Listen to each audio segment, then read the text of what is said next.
Bonjour à toutes et à tous, c'est Arca. Aujourd'hui, nous nous retrouvons dans la 19e partie du cours sur les espaces métriques. Donc aujourd'hui, nous allons nous intéresser aux suites de Cauchy. Rentrons alors dans le vif du sujet. Donc soit ED un espace métrique avec E non vide, et soit Xn une suite dans E. Donc soit T, une structure uniforme sur E, c'est la structure uniforme associée à D.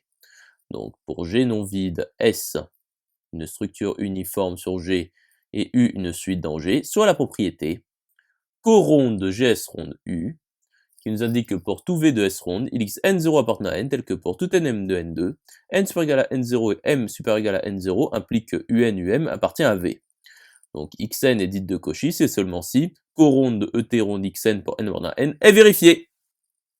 Démontrons alors que coronde de ET ronde Xn pour N appartenant à N est équivalent pour tout epsilon strictement positif, il existe N0 appartenant à N tel que pour tout NM de N2, N supérieur égal à N0 et M supérieur égal à N0 implique que Dxn Xm est strictement inférieur à epsilon. Donc voyons l'application directe, soit epsilon strictement positif quelconque. Donc l'image réciproque par D de 0 epsilon, 0 fermé, epsilon ouvert appartient à T ronde. Donc is N0 appartenant à N tel que pour tout Nm de N2, N supérieur égal à N0 et M supérieur égal à N0 implique que Xn Xm appartient à l'image réciproque par D de 0 epsilon, 0 fermé, epsilon ouvert. Donc il existe N0 appartenant à N tel que pour tout Nm de N2, N supérieur égal à N0 et M supérieur égal à N0 implique que D, Xn, Xm est strictement inférieur à epsilon. Voyons alors l'implication réciproque. Donc soit V appartenant à T ronde quelconque. Donc il existe epsilon strictement positif tel que l'image réciproque par D de 0 epsilon, 0 fermé, epsilon ouvert est inclus dans V. Donc il existe N0 appartenant à N tel que pour tout Nm de N2, N supérieur égal à N0 et M supérieur ou égal à N0 implique que Xn Xm appartient à l'image réciproque par D de 0 epsilon, 0 ouvert, enfin 0 fermé, epsilon ouvert. Et donc il existe N0 appartenant à N tel que pour tout Nm de N2, N supérieur égal à N0 et M supérieur égal à N0 implique que Xn Xm appartient à V. Donc coronde de ET ronde Xn pour N appartenant à N est vérifiée. Conclusion établie. À présent, démontrons que coronde de ET ronde Xn pour N appartenant à N et VA, c'est-à-dire l'ensemble des valeurs d'adhérence de Xn pour N appartenant à N non vide, implique qu'il existe un unique X appartenant à VA de Xn pour N appartenant à N, et limite lorsque intervalle plus infini de Xn égale X. Donc soit X appartenant à VA de Xn pour N appartenant à N quelconque, donc celle-ci est supposée non vide, avec Xn qui est de Cauchy.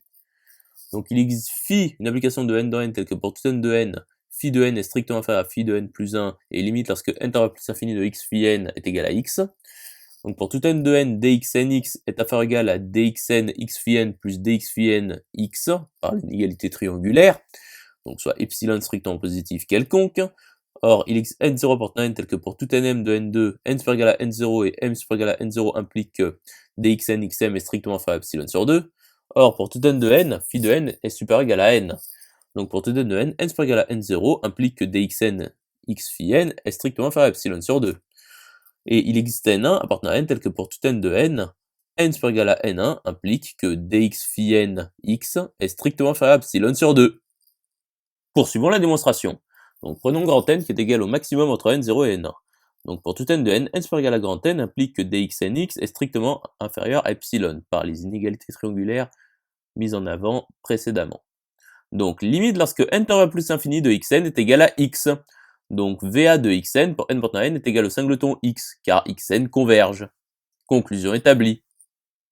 À présent, démontrons que coronde de ET ronde xn pour n appartenant à n implique qu'il existe grand M strictement positif tel que pour tout n de n, dxn x0 est strictement inférieur à grand M.